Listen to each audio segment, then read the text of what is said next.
भगवान शिव ने अपनी पत्नी को क्यों दिया था श्राप। माता पार्वती की पौराणिक कथा। एक बार भगवान शिव माँ पार्वती को ब्रह्म ज्ञान देने के लिए सृष्टि की कथा सुना रहे थे। कथा सुनते सुनते माँ पार्वती किन्हीं दूसरे विचारों में खो गई।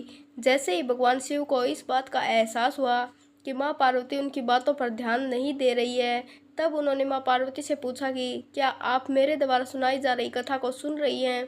लेकिन माँ पार्वती कहीं और खोई हुई थी, इसलिए उन्होंने अपना भगवान शिव को इस सवाल का कोई उत्तर नहीं दिया।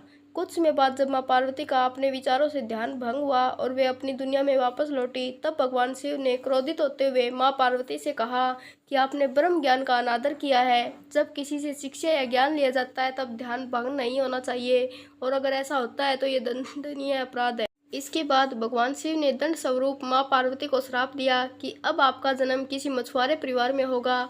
माँ पार्वती को अपनी गलती का एहसास हुआ, पर तब तक काफ़ी देर हो चुकी थी और भगवान शिव उनको श्राप दे चुके थे। अब दुख में डूबी हुई माँ पार्वती मछुआरों के एक गांव में पहुंची। इस गांव के मुखिया की कोई संतान नहीं थी। एक दिन वो मछली पकड़ने के लिए तालाब जा रहा था, तब उसको रास्ते में एक पेड़ के नीचे एक कन्या बैठी हुई मिली, जो कि वास्तव में कन्या के रूप में माँ पार्वती थी।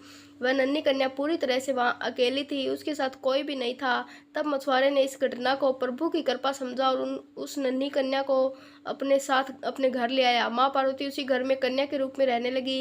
इस तरह माँ पार्वती को अपना एक जन्म भगवान शिव के श्राप के कारण मछुआरे के घर में काटना पड़ा। जय शिव शंकर।